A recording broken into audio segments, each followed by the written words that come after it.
Welcome back to Perspectives with Asima Silva. And we have a very interesting guest again today, and I'm extremely excited, and I can tell you why. We've had this guest once before on my show, and that was because we talked about her book at that time. It's Women and Gender in the Qur'an. And if, for those of you who need a reminder, the word Qur'an is the holy book of Muslims, of the religion of Islam. This book really explains and addresses the stereotypes and controversies and misconceptions of women and women's role in Islam. And as Muslims, we always hear these stereotypes that Muslim women don't have rights, etc., etc.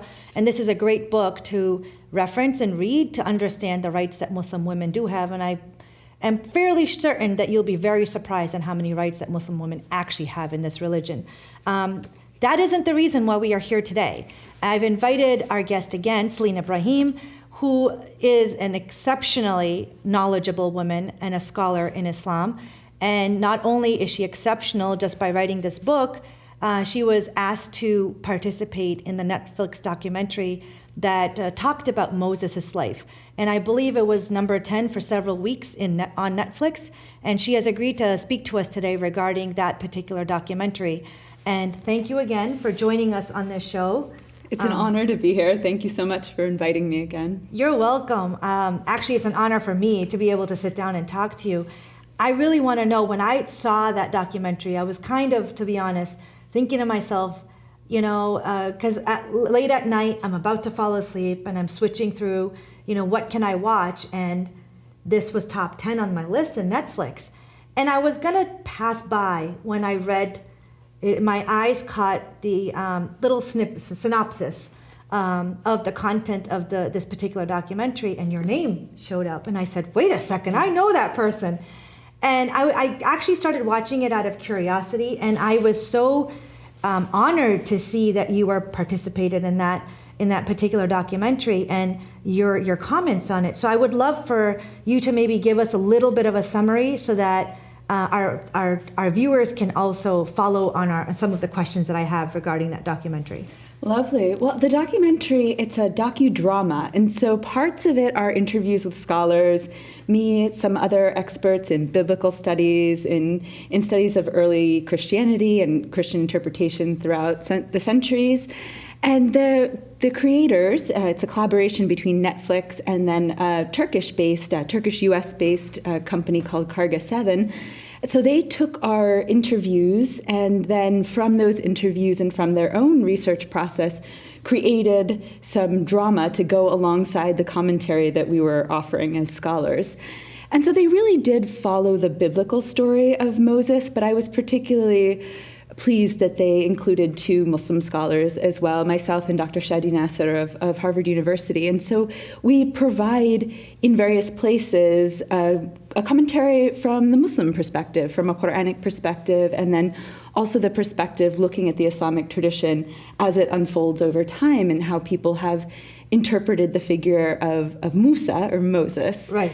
We say, as Muslims, we would say Musa, peace be upon him, or alayhi salam. So you might hear me say alayhi salam, which means peace be upon him, because as you know, but as our viewers might not know, Moses is a figure who is revered as a prophet and a guide. And because we recognize as Muslims the scriptures that were given to the Hebrew peoples, and then the Injil, as we say in Arabic, or the Gospels, we see that Moses bears a similarity to Jesus, who then bears a similarity as well to the Prophet Muhammad.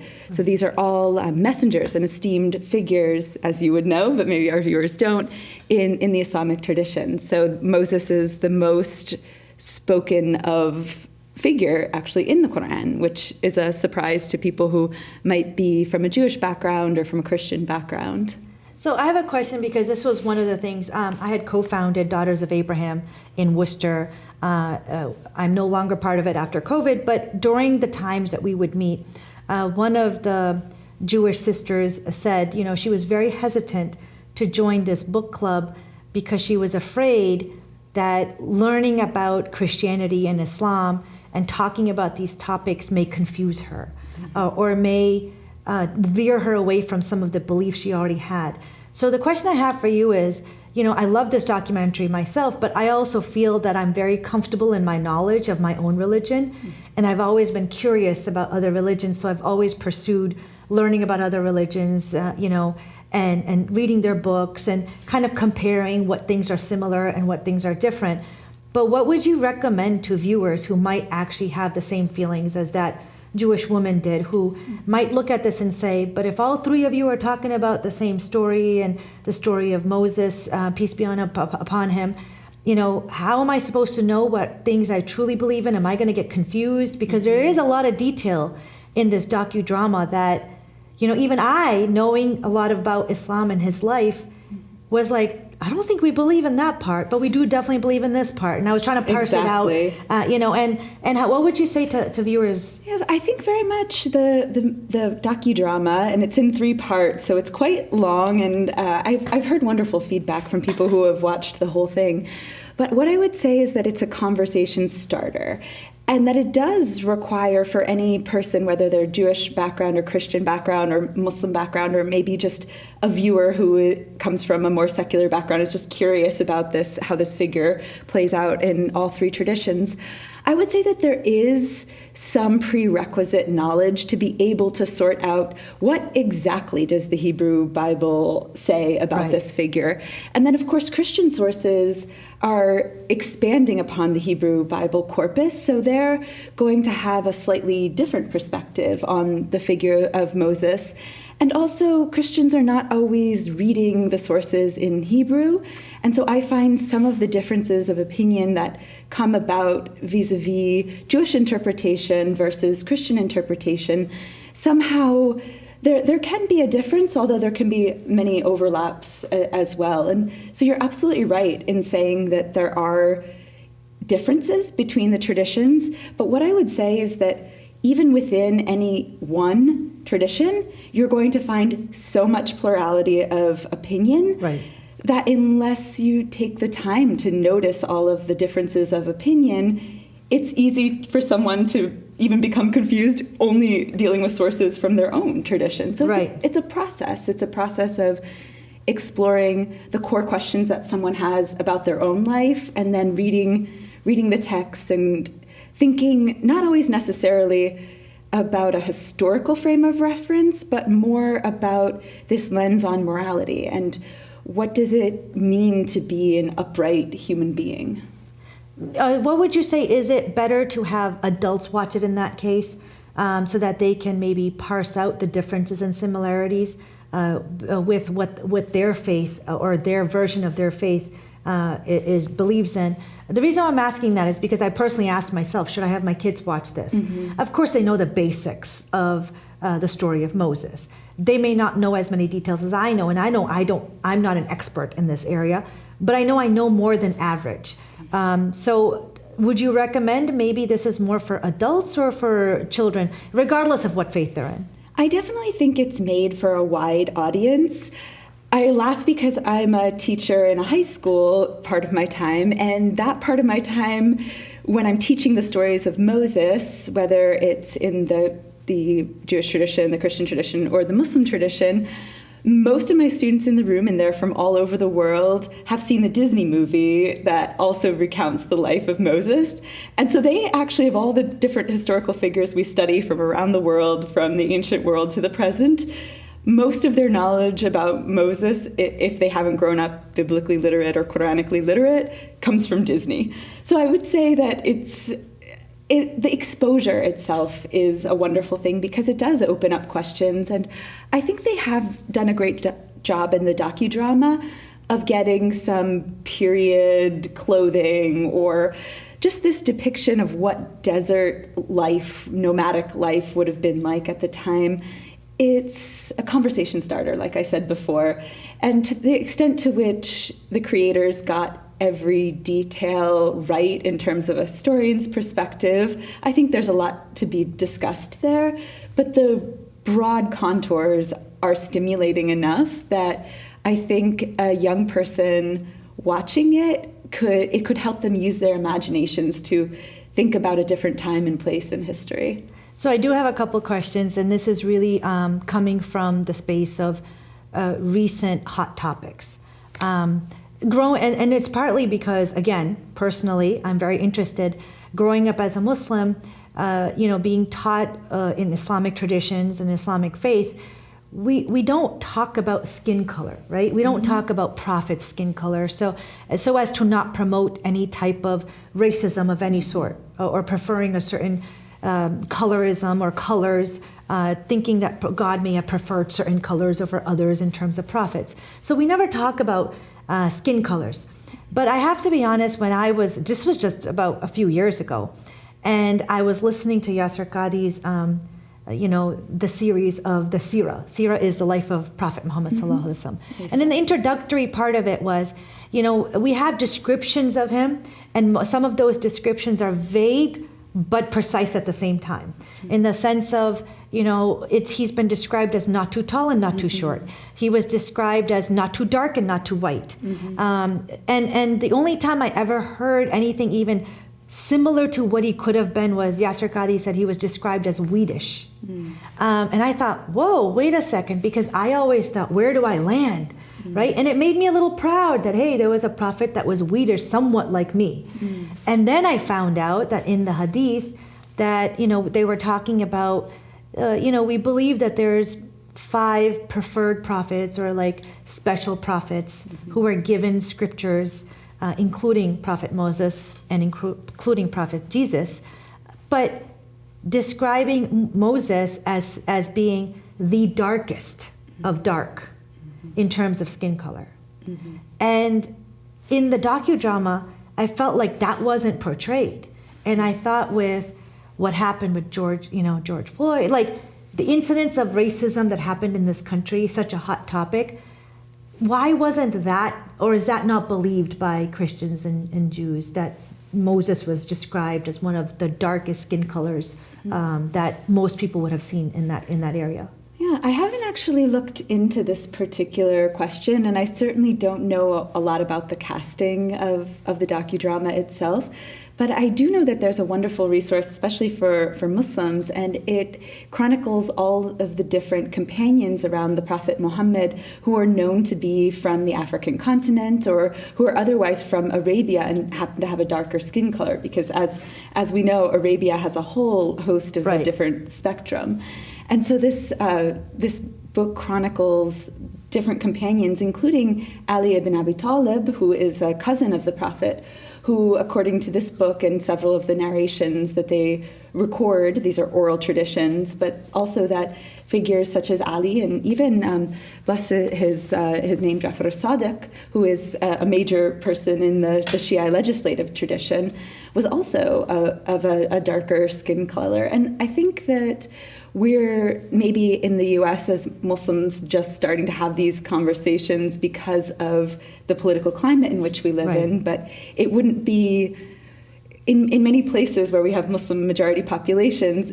It's not even a conversation. Yeah, exactly. We don't have this conversation. It's never described. I feel like it's more of an American conversation and perspective that I enjoyed hearing about, which I wasn't exposed to growing up.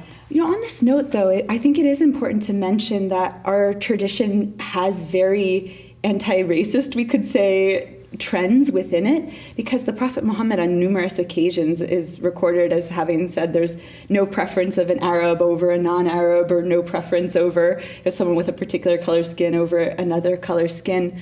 So it's been heartening to me to see in the American climate Muslims fall back on this tradition and draw these things out that are vehemently anti-racist. Right. What did you find? I mean, you're a scholar. Were there things that you learned about the Jewish tradition and Christian tradition regarding this story that intrigued you?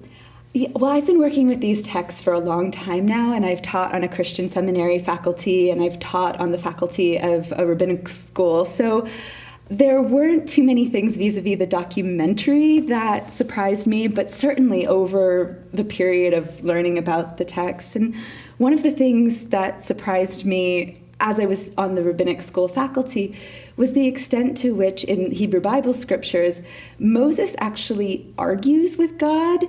And it's just that depiction is so different than the Quranic Moses, who is much more deferential to the divine voice. And although we see this hesitancy, and certainly the Qur'an says a fear that Moses had in terms of going before the Pharaoh, there's not as much of a back and forth between the divine voice and Moses in our tradition. And so to see this type of characterization is very different. And I think for Muslims generally, that would be a bit surprising. Okay. Another question regarding the current political climate. I think this documentary came out at such a pivotal time with what's going on in the entire world regarding Palestine. Mm-hmm. And I thought this was talking about the commonality between religions, and which I believe is extremely important, since a lot of people feel with the issues in Palestine, there's a lot of divisions, people trying to divide Muslims and Jews apart. I thought this was a great docudrama that would bring the conversation together by finding a commonality and going back to the beginning of our beliefs in our religions. Do you feel that way? Is that the commentary that you've gotten? Do you think it was planned, or do you think it was released at a very pivotal time on purpose? I can definitely say that it was shot well before this latest round of tensions got underway. But that being said, I think that there's so much lack of literacy in the general public that I'm so happy something with promoting religious literacy, and especially promoting understanding between Jews and Muslims, made it to the mainstream. And I hope that more producers, more content creators take a cue from how popular this documentary is, that it really struck a chord with people.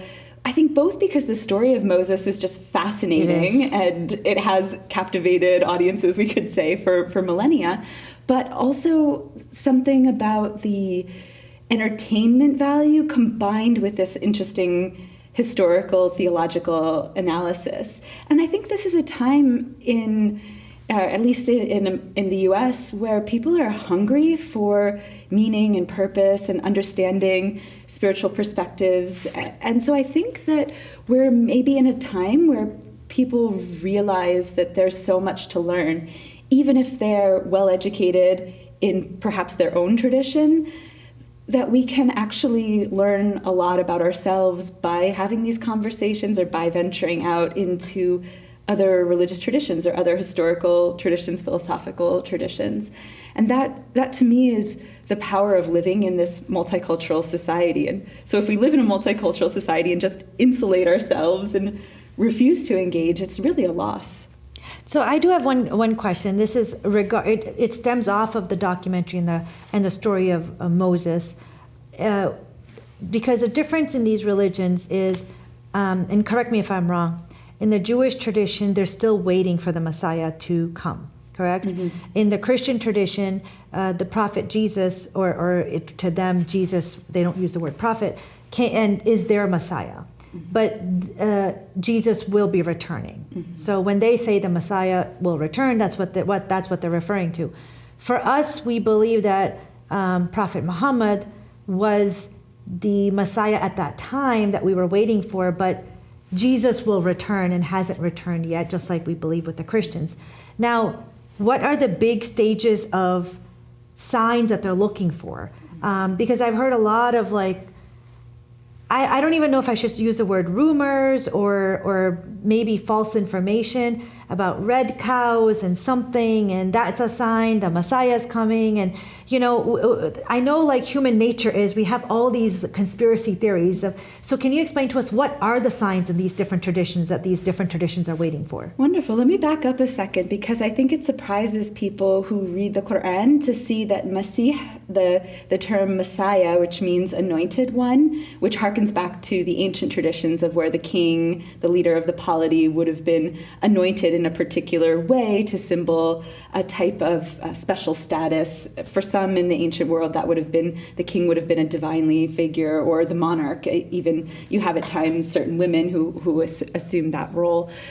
But this word, Masih, is tied to Jesus in the Qur'an as well. And so that oftentimes surprises a Christian audience reading the Qur'an, that the word Messiah would also be used for Jesus in the Qur'an.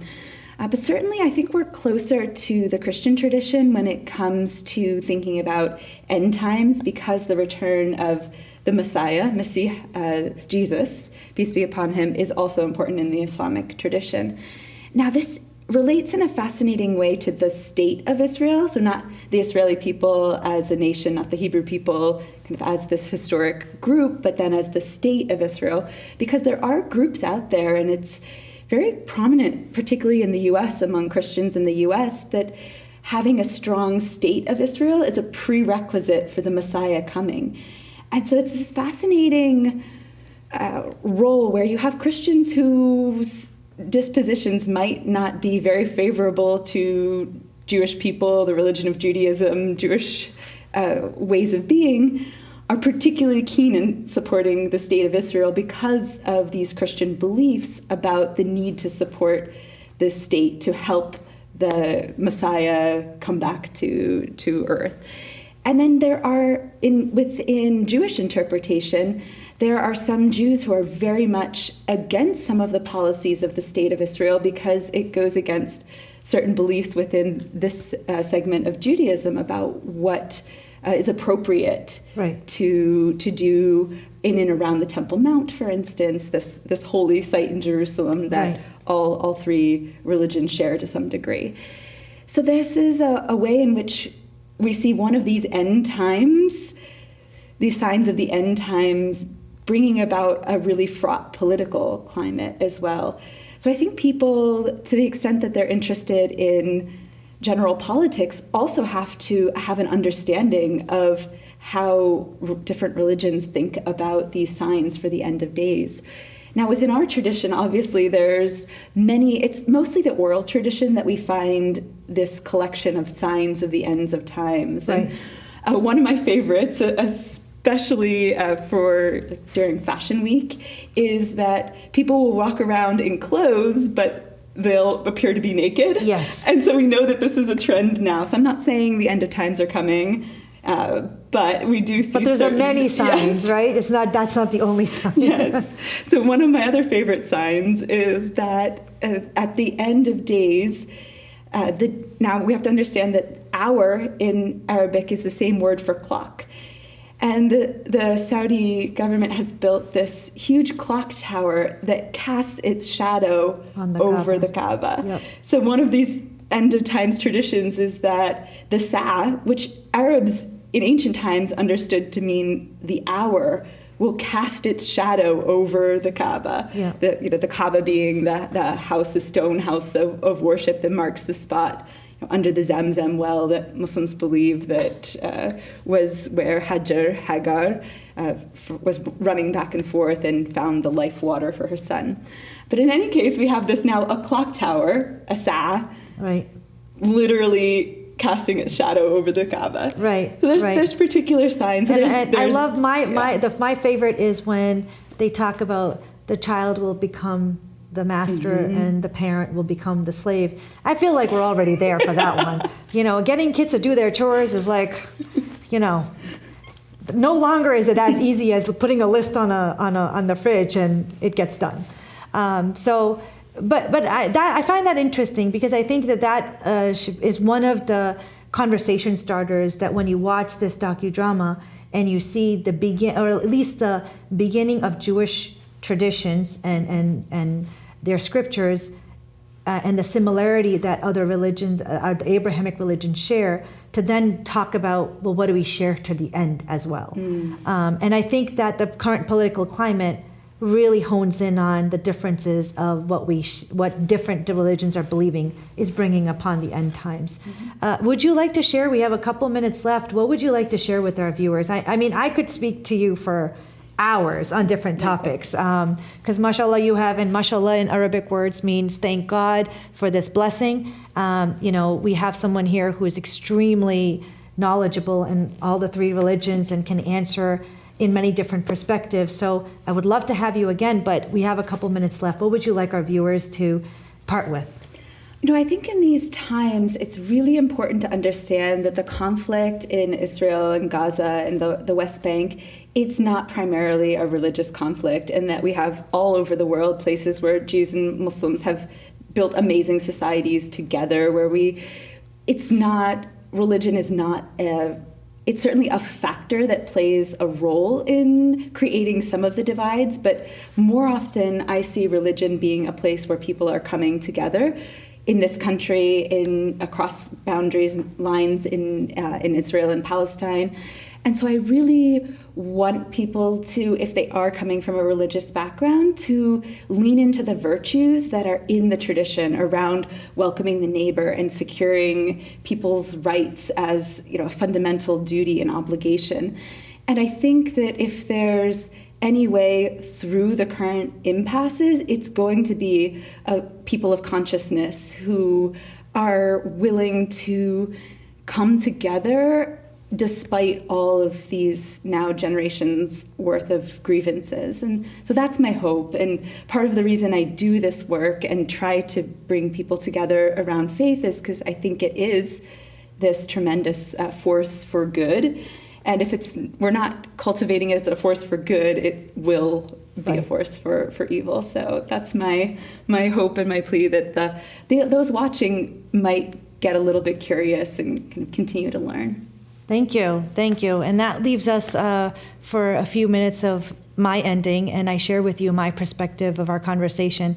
What I've learned is that there is so much to learn. What I've also learned after watching this docudrama on Netflix is that there is so much commonality. Yes, there are some differences, but the overall commonality is in the virtues, the beliefs, the goodness that the religions promote. And I think in this current political climate, we all owe it to ourselves to, like Celene Ibrahim mentioned, that we lean into those beliefs that we all share. And I'd like to just have this conversation continued. Please continue these conversations at home. I think in the current political climate and in the future, this is very, very important for all of us. Thank you for joining me on Perspectives with Asima Silva, and I hope you join again. Thank you so much, Asima.